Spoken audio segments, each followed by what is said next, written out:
Hey everybody, I hope you are doing well. I am very, very happy. We brought our baby home yesterday, and of course, I mean our new motorcycle. And God has apparently blessed it and approved of that by allowing it to stay nice for the next few days. So I'm very, very excited about that.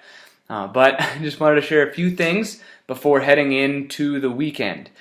We are moving on to platform week 2 as we get into just the meat and potatoes of what it means to have values that are aligned with Christ. We've got a lot of really good response from this series already, just because we're in such a politically charged atmosphere right now, and it's so polarizing. And most people are coming in thinking, I don't want to get politics out of church. I don't want to hear politics in church. And they're leaving very encouraged and challenged, knowing we're not giving them politics. We're not telling them who to vote for. We're just telling them this is what you should believe as a Christian. These are the values that Christ had that we should share. I'm encouraging you guys to be passing off that leadership in the step of having somebody pick somebody on your team who's willing to text. I've had quite a few already who have now stepped up and have gotten them the contact info to where they're now able to make that connection before and after service. And I just love the heartbeat behind the fact that we want those people to be valued. We want to show them who Jesus is. We want to, help them feel welcome, engaged, and valued. Even a little thing like texting. And so again, I encourage you guys, if you haven't asked somebody to step up and do that in your team, please do so. Another thing that I really want to start focusing on, and something I'm going to challenge you guys to think about, is how do we create a culture of prayer within our church? I've taken over the prayer team, and I've been so stuck and fixated on, as a prayer team, we have to do this, we have to do this, we have to do this. And the only thing is, every single person has their own beliefs on what a prayer team should do. We all have all of these ideas. Churches have tried so many different things. You sit down with 5 people, and you'll get 5 different ideas from each person on what a prayer team should do. And so I've been so fixated on, we have to do this and this, we have to be this structured, where instead what I want to be doing is creating a culture of prayer. I don't want to tell anybody on that prayer team, hey, you can't pray that way, or you can't do that because that's not what the Fountain Springs prayer team does. I want to create a culture saying that, no, we want to pray with people. We want to encourage people to pray. We want to be praying all the time. We want prayer to be a big part of what we do because it's us talking to God. It's us interceding for people on their behalf, and we want that to be a big part of what's going on. So one of the things that I want to start with there's a few of us on staff that do, but I want to open it up to everybody just to begin to cultivate this culture of prayer. And again, I want you guys to be thinking, what can I do to cultivate a culture of prayer? It's a weird phrase, but deal with it. We have the next few weeks.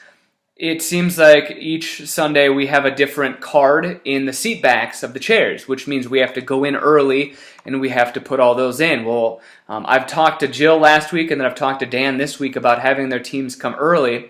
But what I would love to see is us to use that time intentionally to walk through and pray over each chair.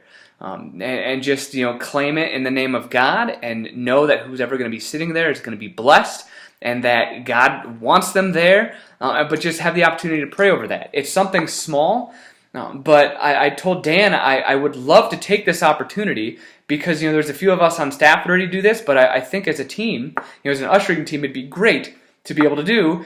And so I'm going to invite you guys also, probably from like that 8 to 8:15 period, maybe a little earlier, maybe a little later. I'm going to go in there, and I know Todd will be in there, and our ushering team will probably be in there. And as we set up, I want to be praying over all the seats because I just want to create this culture of prayer where it's in everything we do.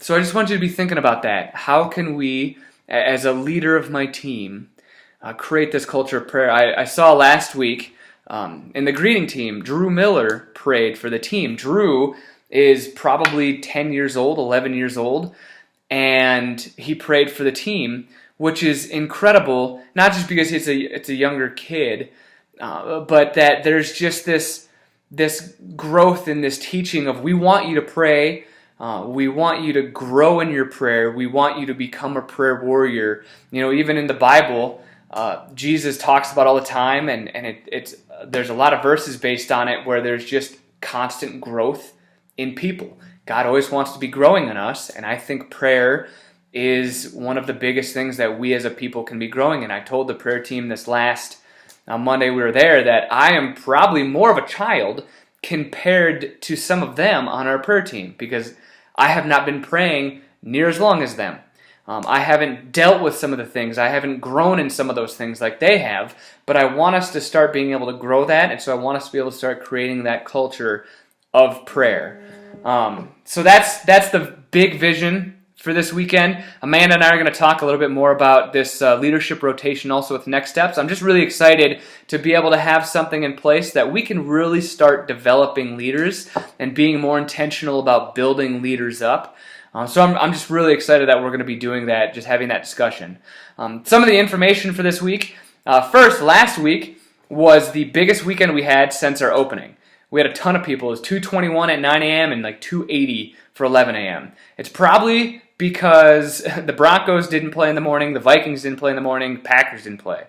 That's possibly why, but it's also people are starting to come back to church. People are, this church is continuing to grow, and so it's just exciting, and we want to be meeting those people. We want to be talking with them. We want to be having conversations and investing in their lives, but there's a lot of people. Again, just a real quick footnote, for attendance, we're no longer counting the band or the tech team because they are going to be, they're counted on their own. We are, however, going to start counting the people in the lobby. There's normally 1 or 2 or 3 people in the lobby, and we just want to include those in our count.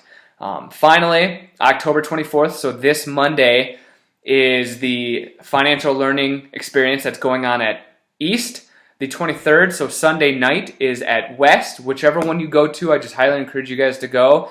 We're still a little short for volunteers. I would love to have about 6 to 7 more volunteers. And so be asking your team. 1, encourage them to go. It's definitely worth taking advantage of because it's free, and it's free financial assistance and help, which is always great. But then if they're going to be there, ask them to come and help us serve. We would really, really appreciate it. Right now, we have a little over 150 people signed up just at East.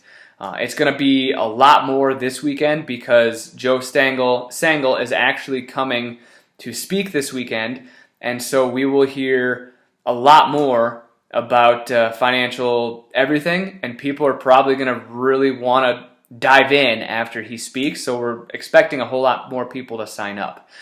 So for a couple of prayer requests that I have, if you guys could just be praying for the financial leadership experience those nights. People really need it. People really, really need it. I saw it selling cars. I see it now. People really need financial help. Be praying that God puts that on their heart, that tug, and they say, you know what, okay, I actually want to walk this out. I don't want to be in this poverty mindset anymore. I don't want to be a slave to money anymore. I want some help. And then just be praying, how can we cultivate this culture of prayer? It's something we need. And I'm just really excited to see prayer take on a whole new avenue within our group and within our church, and I'm really excited about that. But I just thank you guys. Thank you for listening. I hope you enjoy your weekend. If you have a bike, go ride. I know I will be. Hope you guys have an awesome weekend, and we'll see you Sunday. Bye.